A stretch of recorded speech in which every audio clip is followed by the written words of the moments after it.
Bienvenue dans Éclatante Éclaireuse, le podcast des femmes qui refusent la résignation.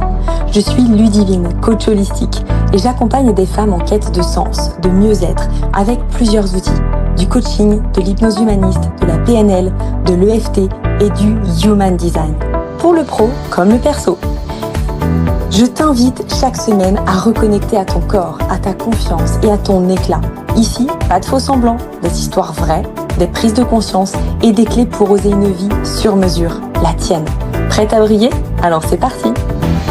Hola guapas! J'espère que vous allez bien aujourd'hui. Moi, je vais très bien comme à chaque fois que je suis avec vous sur ce podcast.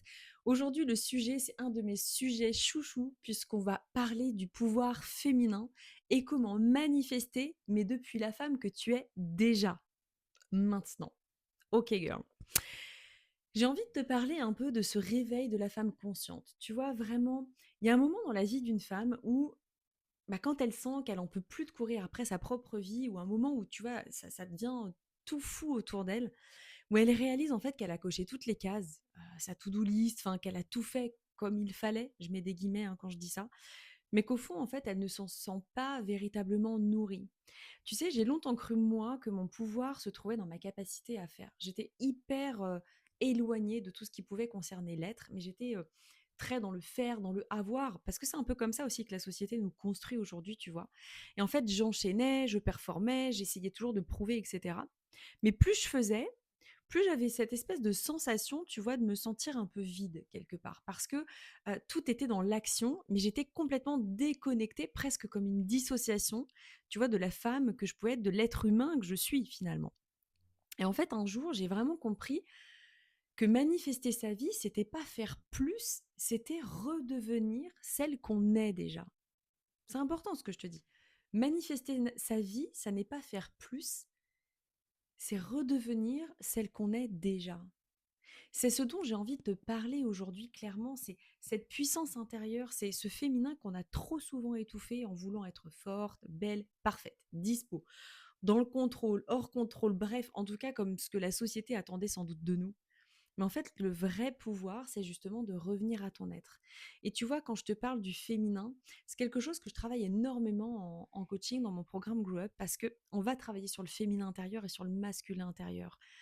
Parce qu'en fait, aujourd'hui, on est dans une société qui apprend aux femmes à être beaucoup plus dans leur yang, dans le côté masculin, dans l'action, dans le faire, dans le avoir, etc. Et on oublie en tant que femme de se reconnecter profondément à notre yin, qui est pour autant une part de nous très féminine, très sensuelle, dans la réception, etc. Et c'est vraiment un modèle aujourd'hui, j'ai envie de dire, de construction même au sein du couple, qui apporte en fait des déséquilibres. Parce que, et là je fais une petite parenthèse parce que ça me tient à cœur de vous le dire, j'ai pas mal travaillé avec des clientes ces derniers temps et moi-même je me suis rendu compte que j'avais tellement ce truc-là. Vous savez, des fois quand on est trop dans le yang, alors ça part de beaucoup de choses aussi derrière, hein, de blessures, de traumas, de tout un tas de choses comme ça, d'injonctions. Mais vous savez, quand on est trop dans le yang, des fois on a ce truc qui fait que même à la maison, on laisse pas la place à l'homme d'être l'homme. Par exemple, ça peut être un homme qui veut prendre soin de sa femme en portant les valises, en portant les sacs de courses, en préparant un petit apéro ou un dîner en disant mais pose-toi, je m'occupe de tout. Et souvent, la femme a cette remarque, non mais c'est bon, je peux le faire, non mais j'ai pas besoin de toi. Alors en tout cas, moi, c'était vraiment ce genre de remarque que j'étais en capacité de faire parce que j'avais l'impression que je ne pouvais pas me reposer sur l'homme, sinon ça voulait peut-être dire que je valais moins. Bref, c'est vraiment une parenthèse, tout ça pour vous dire que travailler sur le féminin, c'est assez incroyable et exceptionnel. Je trouve que c'est génial parce que ça permet de déculpabiliser de beaucoup de choses, ça permet de comprendre surtout ce qui est réellement être dans son féminin intérieur. Donc ça, c'était important. Euh, je reviens à mes moutons. Du coup, j'ai envie de vous parler de ce qu'on appelle un peu le mythe de la femme forte. Tu vois, on a grandi avec cette idée qu'une femme puissante, c'est une femme indépendante, c'est une femme ambitieuse, c'est une femme multitâche, c'est celle qui gère tout, tout le temps, c'est celle qui sourit même quand elle est fatiguée, c'est celle qui tient le cap. Et en fait, ce qu'on ne dit pas, c'est que cette image-là, c'est souvent une jolie armure qu'on porte, une armure incroyablement bien forgée par la peur, clairement. La peur de ne pas être aimé, la peur de décevoir, la peur de montrer sa vulnérabilité. On en parle tout le temps et j'en parle à chaque fois, les filles, mais parce que c'est une réalité. Aujourd'hui, on se mure derrière quelque chose qui nous éloigne de l'être, qui nous éloigne de la femme que nous sommes véritablement.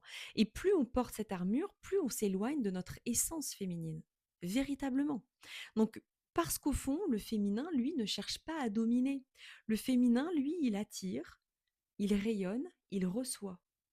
Donc, vous voyez bien qu'il y a une vraie dissonance entre ce que l'on montre de soi au quotidien et le véritable nous, sa souveraineté, en fait, quelque part, son royaume intérieur, c'est ça. C'est j'attire, je rayonne, je reçois. Donc, cette énergie qui est douce, mais qui va être aussi puissante à la fois, c'est une force qui ne se mesure pas au travers de ce qu'on accomplit, mais elle se mesure vraiment par la profondeur de notre présence. Et je pense qu'autour de vous, vous avez au moins un exemple d'une de ces femmes qui, quand elle rentre dans une pièce, incarne vraiment sa féminité, incarne vraiment sa douceur, son réceptacle, son rayonnement, incarne ce côté très vaporeux, très enveloppant qu'on peut avoir de l'image d'une femme finalement. Donc ça, c'est important de s'interroger sur ça. Est-ce que moi aujourd'hui, j'émane cette énergie? Est-ce que moi aujourd'hui, je dégage ça de moi? Et je vais reprendre l'exemple quand même de Victoria Beckham, parce que comme quoi son reportage, enfin son documentaire m'a vraiment bien marqué, parce que il y a quand même une vérité derrière le contrôle, tout le temps. Quand je regarde le documentaire de Victoria Beckham, ce qui m'a vraiment touchée, c'est pas la célébrité, les millions, la réussite, la richesse. Enfin, clairement, il y a d'autres personnes aussi que j'admire pour ça. Donc oui, c'est super. Mais c'est plutôt sa vulnérabilité au travers de ça. C'est qu'au travers d'une énorme armure qui est incroyable dans le faire et dans le avoir, bah, l'être, en fait, il est tout fragile. C'est un peu ça l'idée. Alors quand j'emploie le terme fragile, n'y voyez pas une consonance négative, pas du tout. Je vois quelque chose de très doux, de très subtil, de très vrai, de très authentique autour de la fragilité. Et cette femme qu'on a toujours perçue en fait comme froide, parfaite, contrôlante, eh bien la confier à quel point en fait elle s'était perdue justement dans cette quête de perfection et qu'elle a mis des années à réapprendre à se faire confiance, à écouter son corps, à laisser tomber le masque, etc. Et j'ai vraiment trouvé ça profondément juste. Juste parce que quand on revient à l'écoute de soi, on a en plus tendance, les filles, et ça c'est important que je vous dise ça, de se reconnecter très vite à son intuition, à son instinct, à son intuition profonde, à cette espèce de sixième sens qui nous définit si bien. Donc c'est hyper important de se reconnecter à l'être pour redimensionner en fait cet espace-là qui nous appartient. Et j'ai trouvé ça vraiment profondément juste parce que même si tout semblait clairement parfait à l'extérieur, elle était complètement déconnectée de son énergie vitale, de cette flamme intérieure qui fait qu'on se sent vivante. Vous savez, ce petit truc là qui nous anime, qui fait que voilà, il y a quelque chose en nous qui fait qu'on se sent à sa place, qu'on se sent vivante, qu'on se sent vraiment habiter son corps aussi, hein. L'être, c'est vraiment ça, c'est j'habite mon corps. Je suis dans l'instant présent, je suis dans l'ici et maintenant et j'habite mon corps. Et c'est exactement ça la manifestation au féminin. Moi, j'aime bien dire que c'est réapprendre à faire confiance à sa propre énergie. Pas au travers le contrôle, mais à travers la présence.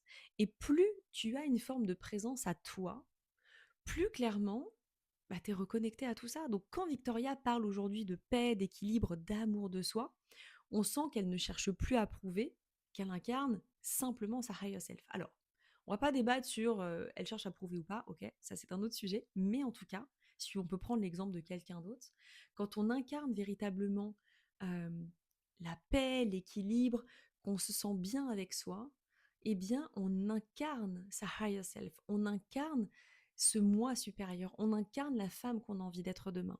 Et c'est ça qui est important et c'est au travers de ça que j'avais envie de parler de cette manifestation aujourd'hui parce que on doit manifester depuis notre higher self. On doit manifester depuis cette femme supérieure ou le soi supérieur ou cette femme plus élevée, je ne sais pas comment vous avez envie de l'appeler, mais vous devez manifester au travers de votre higher self.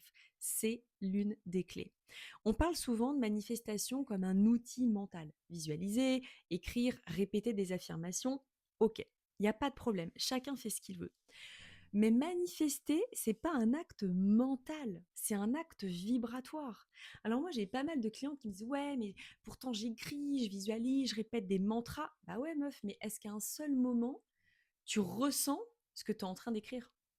Est-ce que tu es connecté profondément d'un point de vue émotionnel à ce que tu es en train d'écrire? Non, parce que tu es dans le faire encore. Tu es dans le faire dans l'optique d'avoir. Et tu n'es pas dans l'être au travers de l'être que tu veux être. Bon, je pense que vous m'avez suivi. Vous voyez l'idée en fait, clairement. Donc, c'est simple. C'est un état vibratoire, la manifestation. C'est vraiment quelque chose qui émane de toi. On est tous faits d'énergie, c'est la physique quantique qui le dit, les filles. Je ne l'invente pas. C'est pas juste écrit dans un bouquin, c'est la physique quantique qui le détermine.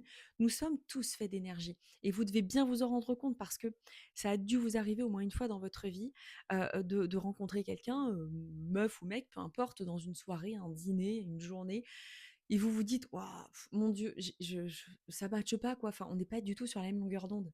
Eh bien oui, mais ce que ça veut dire concrètement, c'est que même si les personnes disent la même chose au même moment, étant donné qu'elles ne vibrent pas au même niveau, elles ne peuvent pas s'entendre. Donc en fait, les ondes, elles se mélangent pas, il y a une forme de décalage, et bien c'est exactement ça. L'état vibratoire, c'est à quelle fréquence je vibre, à quelle fréquence mon énergie est présente. Donc tu n'attires pas ce que tu veux, tu attires ce que tu crois mériter. Tu n'attires pas ce que tu veux, tu attires ce que tu crois mériter et tu attires la fréquence que tu vibres. Donc prenons un exemple concret. Si on prend l'idée de rencontrer le mec de ses rêves, machin, tu crois que tu vas attirer ce que tu veux. Je veux le mec don Juan, gentleman, beau, riche, qui a une situation, qui aura de l'espace-temps pour moi, de l'amour, etc. Mais qu'au fond, tu penses mériter des gros losers. Est-ce que tu penses que la fréquence que tu vibres à l'instant T est une fréquence haute qui est à la même fréquence que ce putain de beau gosse? Ou est-ce que tu penses qu'à ce moment-là, tu es à la fréquence du gros loser qui va te tromper à la première venue, qui va pas bosser, qui te considérera pas, etc. Bah, je pense que la réponse, tu l'as, meuf.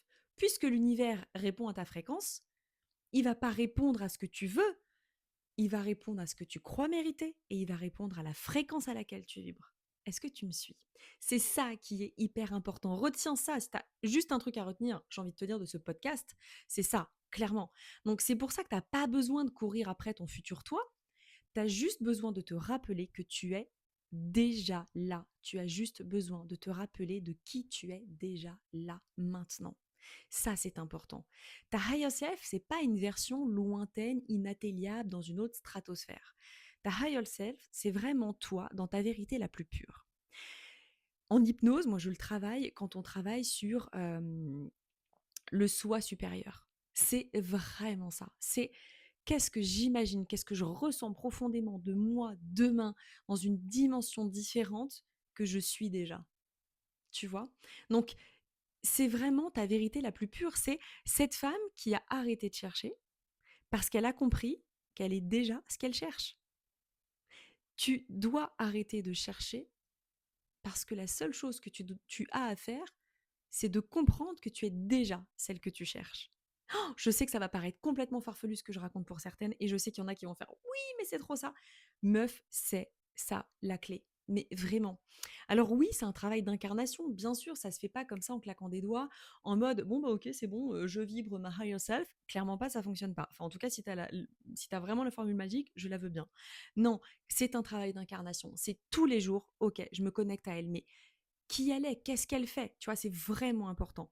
C'est d'oser redescendre dans son corps, dans ses sensations, dans son rythme naturel. Donc, parce que le corps, lui, c'est le canal par lequel la manifestation prend vie, littéralement.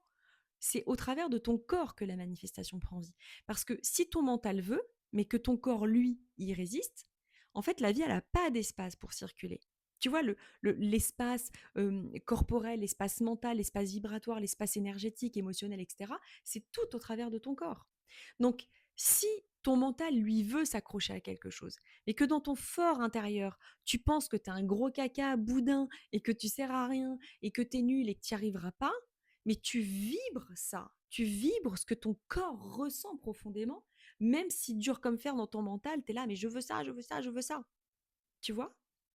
Ça serait presque un peu s'apparenter, tu sais, à nos enfants qui font des caprices de temps en temps pour des choses inutiles, et qui trépignent et qui couinent et oui, d'accord, mais ça sert à quoi? Enfin, tu vibres un truc qui est nul, tu vibres la colère, l'énervement, l'agacement, tu l'auras pas ton truc, en fait. Bon, là, j'extrapole un petit peu. Mais c'est pour te montrer l'image de la distorsion, en fait, qui se peut se passer entre ton corps et ton mental, tu vois, à ce moment-là, clairement. OK, là, j'ai un truc hyper important à te transmettre immédiatement.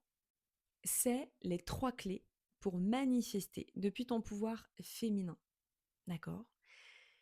Je veux aller plus loin dans chacune de ces clés pour que tu ressentes vraiment la profondeur de ton pouvoir. C'est hyper important que tu sois attentive.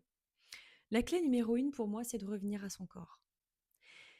Respire, ressens, vis dans ton corps. Danse si tu as besoin vraiment de ressentir la présence physique de ton corps. Ton corps, c'est ton temple. Chaque fois que tu reviens dans tes sensations, tu te réalignes à ton intuition. Toujours. Tu peux faire un petit rituel concret. Poser une main sur ton cœur, l'autre sur ton bas-ventre. Inspire profondément et expire lentement. Demande-toi, qu'est-ce que mon corps a envie de me dire aujourd'hui? Qu'est-ce que mon corps a envie de me dire aujourd'hui? Et là, tu as juste à observer sans jugement, sans mettre une étiquette mentale. Juste observe la réponse de ton corps. Quand je pratique ce rituel le matin, je sens très souvent si ma journée va être stressante, fluide, tu vois, je sens le mood dans lequel je vais être.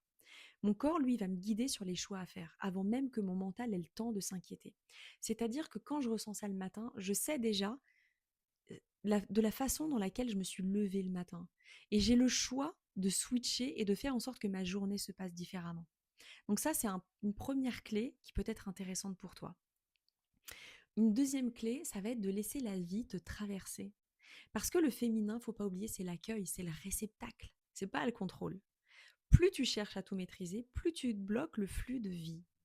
En fait, la manifestation passe aussi par le fait que tu laisses la vie se manifester comme elle a à se manifester. Donc, c'est vraiment l'accueil de ce qui vient, c'est laisser la vie te surprendre tout le temps. Tu pourrais mettre une affirmation qui pourrait être, par exemple, je permets à la vie de me surprendre. J'ai confiance en mon timing, en ma vibration, en ma puissance. Ça, c'est important. Tu peux pratiquer en fermant les yeux, par exemple, et tu pourrais te visualiser comme un arbre majestueux dans la forêt. Les racines profondément ancrées, le tronc stable mais flexible, les feuilles qui se laissent caresser par le vent et la pluie, et le soleil. Et tu comprends que l'énergie du féminin est souple, mais elle est puissante en même temps. C'est vraiment ce côté, tu vois, un peu comme une main de fer dans un gant de velours. C'est vraiment comme ça que tu dois t'observer aujourd'hui, dans cette forme de puissance intérieure et en même temps de flexibilité et de douceur qui va t'apporter ce mouvement dans la vie. La troisième clé, c'est incarne ta higher self. Clairement, ne demande pas comment ça va arriver, meuf. Demande-toi qui je choisis d'être aujourd'hui. Si tu te demandes comment ça va arriver, tu es encore dans le pseudo-contrôle de quelque chose, de qu'est-ce que je vais faire, qu'est-ce que je vais avoir, qui va faire que. Non, on s'encarre l'oignon. L'idée, c'est qui je choisis d'être aujourd'hui. Quelle femme j'ai envie d'être aujourd'hui. Donc, chaque matin, tu pourrais te dire la version la plus élevée de moi, celle qui a déjà tout ce qu'elle désire. Comment se tient-elle? Comment parle-t-elle?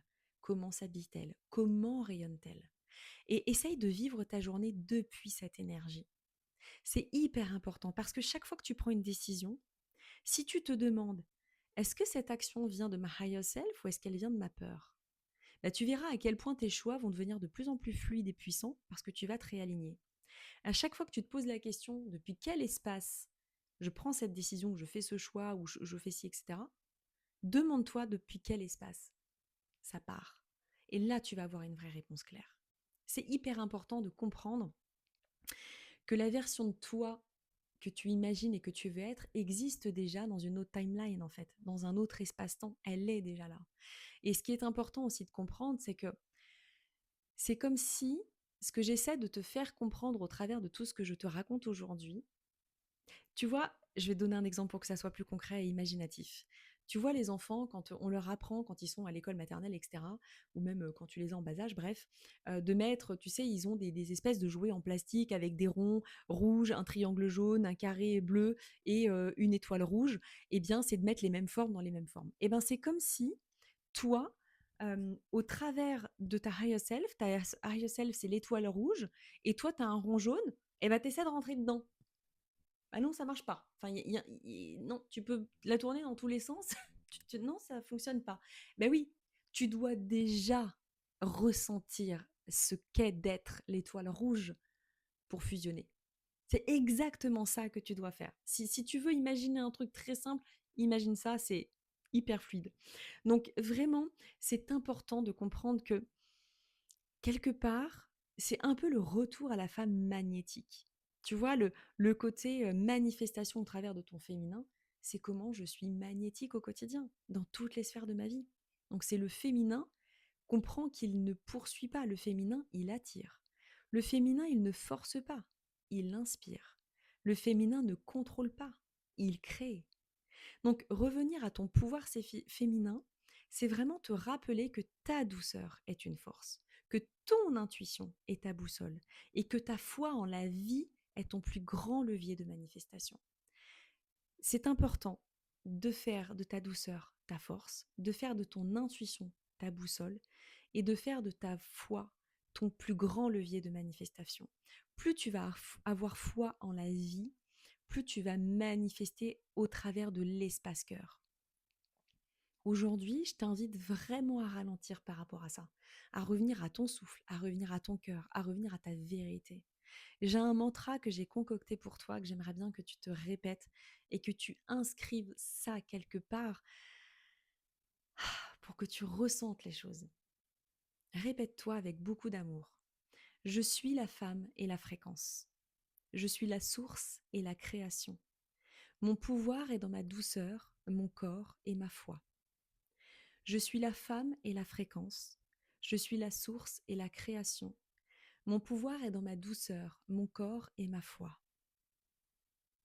Donc j'espère vraiment que tu vas te souvenir que ta lumière inspire bien au-delà que ce que tu crois. J'espère vraiment que tu vas connecter à cette version-là de toi que tu aimes profondément, mais sincèrement, pour pouvoir comprendre qu'il y a autre chose de possible pour toi et que cette autre chose de possible pour toi, tu t'y connectes déjà. C'est très important que dans chaque sphère de ta vie, tu observes comment est ta higher self, comment elle se comporte, qu'est-ce qu'elle ressent, quelle énergie émane d'elle, et que tu fasses vraiment comme un tunnel de transmission entre elle et toi, un repense à l'étoile rouge, pour que tu puisses prendre à l'intérieur de toi, déjà dans ta vie maintenant, tout ce qu'il s'y passe. Et je t'assure qu'il y a des petites choses qui vont changer incroyablement dans ta vie, mais c'est une certitude. Donc encore une fois, merci infiniment Guapas de m'écouter. Mettez-moi un commentaire, j'en serais ravie. Venez me voir sur Insta, mais dites-moi ce que vous pensez de ce podcast, vraiment. Partagez-le, c'est une petite pépite qui peut permettre à certaines de comprendre aussi comment mieux manifester au quotidien avec son pouvoir intérieur féminin. En tout cas, merci beaucoup et je te dis à très très vite. Je t'embrasse, ciao!